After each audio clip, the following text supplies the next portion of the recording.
मन के जीते जीत है, मन के हारे हार, और बिन लड़े जो हार गए उन पर है धिक्कार। धिक्कार है उन पर जो देखे ना सपना, धिक्कार है उन पर जो देखे ना सपना, क्योंकि सपनों का अधिकार असल अधिकार है अपना। डिफिकल्ट थी क्या क्लास 11th? भाई क्लास 11th वेस्ट हो चुकी है मैम। 11th में क्या क्या ऐसा हमने किया जिसकी वजह से हमको ऐसा दिन देखना पड़ा। हमने सोचा था क्लास 11th ही तो है, क्या हो जाएगा, थोड़ा कम पढ़ लेते हैं। तो hi, this is Priya Mavi, welcome to all of you in yours favourite channel UP board English medium RWA। आज हम बात करने वाले हैं कि अगर आप भी वही बच्चे हैं जिनकी क्लास 11th वेस्ट हो चुकी है और क्लास 12th में बहुत धमाकेदार एंट्री करना चाहते हैं, तो बिल्कुल आप सही वीडियो पर आए हैं और अपनी सही वीडियो को क्लिक किया है। हम बात करने वाले हैं, अगर आपकी क्लास 11th बर्बाद हो चुकी है, वैसे बर्बाद तो हम नहीं कहेंगे, कह सकते हैं कि थोड़ी खराब हो चुकी है, तो अब क्लास 12th आपको एक बूम के साथ स्टार्ट करनी है। यानी कि मैम क्लास 12th में हमको धूम मचानी है, अच्छे से पढ़ाई करनी है ताकि हम टॉपर बन सकें। तो इसी पर हम बात करेंगे। अब इस पर बात करने से पहले कुछ रीजंस होते हैं बेटा, क्लास 11th आपकी बर्बाद क्यों हुई, ऐसा क्या हुआ, ऐसे क्या रीजंस रहे, ऐसे क्या कारण रहे कि आपको क्लास 11th में चीजें समझ नहीं आई। डिफिकल्ट थी क्या क्लास 11th? हमने सोचा था क्लास 11th ही तो है, क्या हो जाएगा, थोड़ा कम पढ़ लेते हैं, है ना। स्टार्टिंग में तो मैम बहुत सारा जोश था, बहुत अच्छे से हमने स्टार्टिंग की थी, लेकिन एंड तक आते आते हम थोड़ा इरेगुलर हो गए, थोड़ा इनकंसिस्टेंट हो गए, हमने पढ़ाई नहीं की क्योंकि क्लास 11th में हम बोरिंग लगी हमको, है ना, समझ में नहीं आया, ब्ला ब्ला ब्ला। सबके डिफरेंट डिफरेंट रीजंस हो सकते हैं, तो एक एक हर एक रीजन पर बात करेंगे। भाई क्लास 11th वेस्ट हो चुकी है मैम, अब क्या करें। सबसे पहली टेंशन आप लोगों के माइंड में ये होगी, तो बेटा कोई बात नहीं, क्लास 11th अगर आपकी थोड़ी बहुत खराब हो गई है तो कोई दिक्कत वाली बात नहीं। पहले तो आप थोड़ा सा रिलैक्स करिए, है ना, रिलैक्स करिए, क्योंकि इस दुनिया में हर एक प्रॉब्लम का सॉल्यूशन है। तो हमारे पास भी आपकी इस प्रॉब्लम का सॉल्यूशन है जो आज मैं बताने वाली हूँ। अपने दिमाग में ये मत रखिए कि मेरी क्लास 11th टोटली वेस्ट हो चुकी है। देखो टोटली वेस्ट कुछ नहीं होता है, थोड़ा बहुत हाँ खराब हो गया होगा। अगर पूरी तरह से बर्बाद हो जाती ना तो आप 12th में आते ही नहीं, पहली चीज। अब इसके रीजंस है मैम, 11th में क्या क्या ऐसा हमने किया जिसकी वजह से हमको ऐसा दिन देखना पड़ा कि हम बोल सके कि क्लास 11th वेस्ट हो गई है। तो पहले उन पर ही बात करेंगे। सबसे पहले भाई क्यों हुई आपकी क्लास 11th वेस्ट, उसमें कुछ चीजें थी बेटा। सबसे पहले आता है आपका lack of planning. Ma'am 11th start तो कर दी लेकिन कुछ प्लानिंग नहीं थी हमारी, जो टीचर ने कहा वो भी नहीं किया। स्टार्टिंग में बहुत अच्छे से फॉलो किया, एंड तक आते आते ठीक है कर लेंगे, कल कर लेंगे, फोन चलाया, ये अब नहीं करना है, चलो परसों कर लेंगे, पढ़ाई नहीं करनी है, कुछ और कर लेते हैं। ये होती है आपकी लैक ऑफ प्लानिंग। आज यहाँ से पढ़ा, कल वहां से पढ़ लिया, कोई प्लान नहीं था कैसे पढ़ना है, कोई स्ट्रैटेजी नहीं बनाई, बस जो मन किया कर लिया। तो पहला रीजन तो यही होता है। अब देखिए आपके अलग अलग रीजंस हो सकते हैं, अलग अलग बच्चे की अलग अलग सिचुएशन हो सकती है। ये कुछ कॉमन रीजन है जो मुझे लगता है कि हर एक बच्चे ने फेस किए होंगे, तो मैंने इन रीजंस को यहाँ पर डिस्कस किया है। सबसे पहला लैक ऑफ प्लानिंग। जब आप कोई चीज प्लान नहीं करते बेटा, आप छोटी सी चीज भी जब अपनी लाइफ में करते हैं ना तो वो भी एक प्लानिंग के साथ की जाती है। आप किसी भी जॉब की तैयारी करते हैं तो एक कंप्लीट स्ट्रैटेजी बनाई जाती है। अब यहीं पर बच्चे मार खा जाते हैं, वो प्लानिंग नहीं करते, बस करते चले जाते हैं। तो एक सॉलिड प्लानिंग करके चलिए। दूसरा आता है बैकलॉग्स। मैम स्टार्टिंग बहुत अच्छी करी, एकदम फुल ऑन बैंग ऑन वाली स्टार्टिंग करी, लेकिन बैकलॉग इकट्ठा हो गया। क्यों? क्योंकि मैम घर में शादी आ गई थी ना, हम शादी अटेंड करने के लिए चले गए, मैम क्लासेस नहीं ले पाए, इस चक्कर में बहुत सारा बैकलॉग इकट्ठा होता चला गया। मैम एंड टाइम पर इतना टाइम नहीं था कि सब कुछ कवर कर पाए, तो क्या करते, बैकलॉग हो गया। तो बेटा बैकलॉग हुआ किसकी वजह से? आपकी खुद की वजह से। तो बैकलॉग इकट्ठा हो जाता है। मैम काम चोरी भी हम लोग जबरदस्त तरीके से करते हैं, काम चोरी भी हमने की। चलो आज पढ़ लेते हैं, अरे ना ना भाई मूड नहीं है, दोस्त आ गया, चल खेलने चलते हैं, चल चल खेलने चलते हैं, मूड नहीं है पढ़ाई का, कल कर लेंगे। तो काम चोरी करने में भी हमने कोई कसर नहीं छोड़ी। मैम काम चोरी भी खूब की 11th क्लास में। ये रीजंस थे आपके कि आपकी 11th खराब हुई। अब दूसरे रीजन की मैं बात करूं बेटा, इररेगुलर। मैम रेगुलर नहीं रहे, क्लासेस हमने रेगुलरली नहीं अटेंड की, इनकंसिस्टेंट रहे, आपने डेली पढ़ाई नहीं की, थोड़ा थोड़ा डेली नहीं पढ़ा। आपने क्या किया, आज पढ़ लिया, कल बिल्कुल खत्म, परसों पढ़ लिया, फिर मन नहीं किया तो नहीं पढ़ा। ठीक है। थर्ड आता है आपका अनडिसिप्लिन बिहेवियर। मैम डिसिप्लिन तो हम थे ही नहीं, डिसिप्लिन तो हम थे ही नहीं। मैम कितना हार्ड होता है डिसिप्लिन होकर कोई चीज करना। बेटा याद रखो, जो चीज दुनिया में आपको बहुत हार्ड लगती है ना, वही आपकी किस्मत चेंज करने वाली होती है। इस दुनिया में आसान तो कुछ भी नहीं है। और मैं बात करूं, अच्छी चीजें तो वैसे भी हार्ड ही होती हैं, ईजिली इजीली आप चीजें वही कर पाते हैं जो कम समय के लिए होती हैं और जल्दी हो जाती है। इसका मतलब समझ जाओ कि भाई यहाँ पर कुछ अच्छा नहीं होने वाला। तो अनडिसिप्लिन बिहेवियर था आपका, इसलिए आपकी 11th थोड़ी सी खराब हुई। उसके बाद बात करें मैम डिस्ट्रैक्शन, हाई रे डिस्ट्रैक्शन बोले तो देखो सबसे बड़ा डिस्ट्रैक्शन मैम फोन का डिस्ट्रैक्शन। मन नहीं किया रील देख लेते हैं, स्क्रॉल कर लेते हैं, दोस्तों को रील भेज देते हैं, इंस्टाग्राम चला लेते हैं, व्हाट्सएप पे देख लेते हैं क्या आया आज फैमिली ग्रुप में, क्या आया आज अपने स्कूल के ग्रुप में। तो सबसे बड़ा डिस्ट्रैक्शन था मैम फोन। देखा, पढ़ने के लिए उठाया था फोन, क्लासेस लेने के लिए उठाया था फोन, बस थोड़ा सा डिस्ट्रैक्ट हुए, रील्स देखने में 2 घंटे निकाल दिए, 1 घंटा निकाल दिया। पढ़ाई का क्या है वो तो हम कल भी कर लेंगे, आज रील देख लेते हैं। तो सबसे बड़ा डिस्ट्रैक्शन अगर जो मुझे समझ में आता है आपकी एज वाले बच्चों का, वो है बेटा आपका फोन, है ना। फोन से अलग भी बहुत सारे हो सकते हैं, मैं ये नहीं कह रही कि केवल फोन है, फोन से अलग भी बहुत सारे होते हैं। तो ये कुछ मेजर रीजंस थे जिसकी वजह से आपने 11th क्लास में ट्रबल किया, है ना। और आपको ध्यान रखना है कि ये वाली चीजें आपको 12th में रिपीट नहीं करनी है। ये मेरे पॉइंट ऑफ व्यू से कुछ रीजंस थे, आपके कुछ और भी हो सकते हैं। सबसे पहले फाइंड आउट करिएगा कि ऐसे क्या रीजंस थे 11th में जो आपकी 11th थोड़ी सी खराब हो गई, है ना। तो आप एक कॉपी पेन लेकर नोट डाउन करिए कि ये रीजन 11th में रहे, ताकि आप उनको रिपीट ना करें 12th में। एक गलती को एक ही बार दोहराना है, बार बार नहीं करना। एक गलती को एक ही बार करना है, आगे उसको वापस से नहीं दोहराना है। अगर जो लोग बार बार एक ही गलती को दोहराते हैं ना, तो फिर उन्होंने कुछ नहीं सीखा अपनी पिछली गलती से।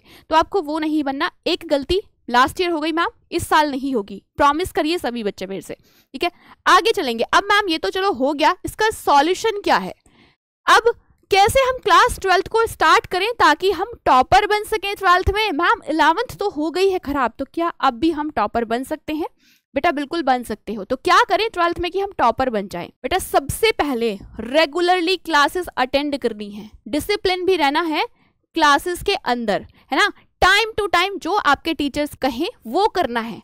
टीचर्स ने पढ़ाया क्लासेस में, क्लास अटेंड करनी है, उसके बाद वो कह रहे हैं कि रिवीजन करो, तो भाई रिवीजन भी करना है।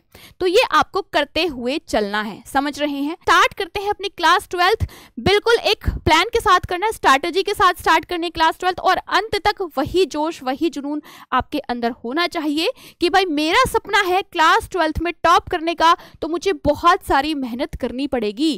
Keep this point on your mind, मेहनत तो करनी पड़ेगी, मेहनत का कोई दूसरा विकल्प नहीं होता है, ये समझ जाइए। आप जितनी जल्दी समझेंगे उतना अच्छा होगा आपके लिए, ठीक है जी। चलिए आगे बढ़ने के बाद अब आप लोग सोच रहे होंगे कि मैम 11th तो खराब हो गई, क्या मैं अब भी टॉपर बन सकता हूं?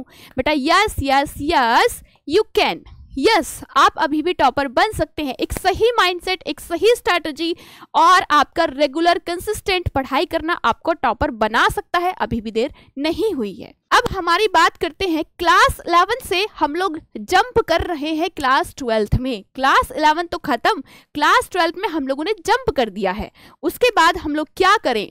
क्या मुझे 11th कंप्लीट मैथ्स रिवाइज करनी पड़ेगी? अब देखिए यहाँ पर मैं केवल पर्टिकुलरली मैथ की बात करती हूँ कि क्लास 11th में आप लोगों ने मैथ में बहुत सारी चीजें अच्छे से नहीं पढ़ी, आपके बेसिक्स वहां पर क्लियर नहीं हुए। क्या मुझे 12th के लिए क्लास 11th की पूरी मैथ रिवाइज करनी पड़ेगी? क्या ऐसा होगा मैम? या फिर मुझे थोड़ा बहुत पढ़ना पड़ेगा? तो बिल्कुल भी नहीं, आपको क्लास 11th की पूरी मैथ्स रिवाइज नहीं करनी पड़ेगी। आप उसके बिना भी क्लास 12th में मैथ्स के अंदर अच्छा स्कोर कर सकते हैं। मुझे क्या करना पड़ेगा? मैम बताएंगे कि आपको क्या करना पड़ेगा। रुको, थोड़ा सा सब्र करिए।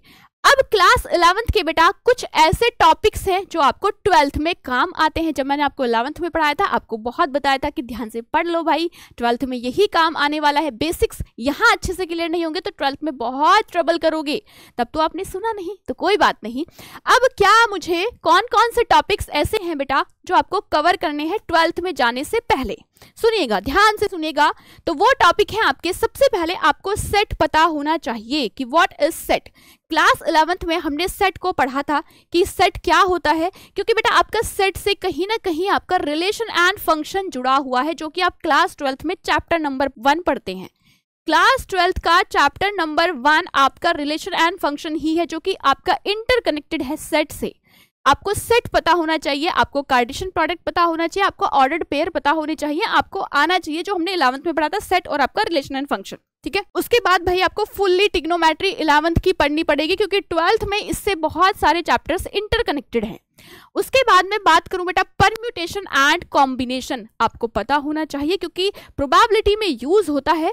लिमिट्स एंड डेरिवेटिव बहुत सारे चैप्टर में इनडायरेक्टली यूज होता है, तो ये भी आपको 11th का अच्छे से पता होना चाहिए। उसके बाद प्रोबेबिलिटी, भाई 11th से स्टार्ट हो जाती है आपकी प्रोबेबिलिटी, बात करूं तो 10th से भी स्टार्ट हो जाती है ना। 11th में थोड़ा और आप अच्छे से पढ़ते हैं इसको, तो 12th की प्रोबेबिलिटी को समझने के लिए आपको 11th की प्रोबेबिलिटी आनी चाहिए। तो ये वो कुछ टॉपिक्स हैं जो आपको 12th में जाने से पहले तो पढ़ने ही पड़ेंगे। और मैं यहाँ पर एक और एड ऑन कर देती हूँ, अगर मैं बात करूं यहीं से, तो आपको ना यहाँ पर 3D ज्योमेट्री भी बेटा पता होना चाहिए। 3D ज्योमेट्री भी आपको बेसिक पता होना चाहिए 3D ज्योमेट्री का, ठीक है, क्योंकि 12th में बहुत जगह पर ये सारी चीजें आपकी यूज होने वाली हैं। तो ये वो टॉपिक्स हैं जो आपको 12th में जाने से पहले 11th से थोड़ा सा पढ़ना चाहिए, है ना, पढ़ लेना चाहिए, वरना 12th में फिर आप भूलते फिरोगे। मैम ये कहाँ से कर दिया, ये तो समझ नहीं आया, बेटा 11th में था।